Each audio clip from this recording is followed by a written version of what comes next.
Hai guys, aku Elsis. Di video kali ini waktunya Elsis cerita.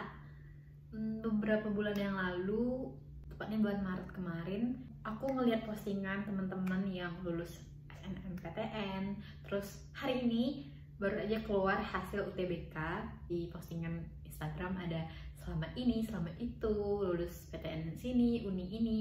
Nah, kejadian ini buat aku flashback tentang pengalaman aku 4 tahun yang lalu.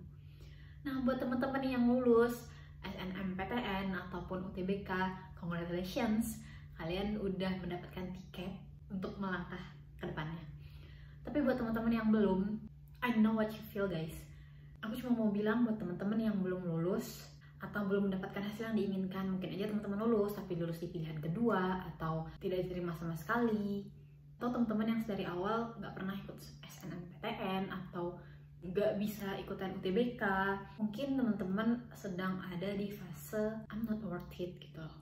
Aku gagal, I'm fail.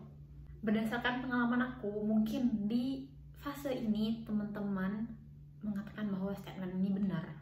Emang benar, di saat kita lagi hancur, di saat kita merasa gagal, di saat kita tidak diterima, ketika kita udah memilih mereka, dan di saat kita kecewa. Tapi satu yang aku ingin kasih tahu teman-teman, it's okay to feel not okay di saat ini. Gak apa-apa kalau kamu sekarang merasa tidak baik-baik saja saat pengumuman ini keluar, di saat kejadian ini dan beberapa waktu setelah kejadian ini. Gak apa-apa kalau kamu butuh waktu untuk menyendiri, untuk bersedih, karena sebenarnya yang bisa bikin kita bangkit lagi itu adalah diri kita sendiri. Yang bisa buat kita bangkit lagi, baikan, serta menerima keadaan itu hanya diri kita sendiri. Sampai saat ini aku menyadari bahwa kita itu tidak butuh orang lain untuk meyakinkan bahwa kita baik-baik saja. Karena yang punya kendali besar di dalam diri kita sendiri itu ya kita. Terlebih di saat kita sedang menghadapi kegagalan apapun itu. Tapi bukan berarti aku menepis support system atau keluarga atau teman-teman, enggak. Tapi di sini mereka punya porsinya masing-masing. Kalau bisa dibilang itu diri kita punya andil 70%, si support system ini atau keluarga, teman, sahabat itu ada di porsi 30%. Tapi bukan berarti si 30% ini tidak penting. Mereka penting, tapi kalau kita analogikan ke sebuah obat dan vitamin, obat itu adalah diri kita yang 70% ini, dan support system kita ini orang-orang yang berada di sekeliling kita adalah si 30%-nya. Mereka adalah vitamin. Nah, ketika kita sakit nih, ketika kita gagal, ketika kita menghadapi kesedihan, yang kita butuhkan pertama kali itu adalah obat. Dua-duanya bisa, tetapi ketika kita tidak menggunakan obat dengan benar dan maksimal, vitamin itu tidak akan bisa menyembuhkan kita secara total. Vitamin ini tidak akan bisa bekerja dengan optimal di diri teman-teman.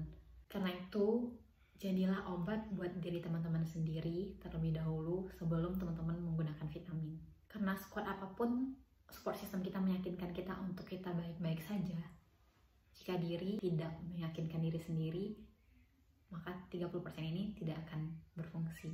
Dan terlebih, kita nggak boleh berlama-lama dalam kesedihan. Karena hidup akan terus berjalan, you need to take another way. Karena jika satu pintu tertutup, maka pintu yang lainnya akan terbuka. Jadi sekarang, ambil jalan lain, take your new door, ambil kesempatan lainnya, move forward.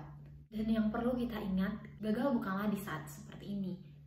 Ketika kalian sudah mencoba, tetapi kalian tidak diterima, tapi gagal adalah ketika teman-teman sudah mencoba dan kalian menyerah, atau teman-teman tidak pernah mencobanya sama sekali.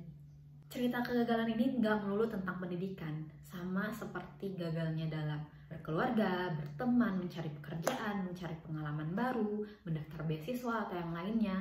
Tapi apapun itu, konsepnya tetap sama.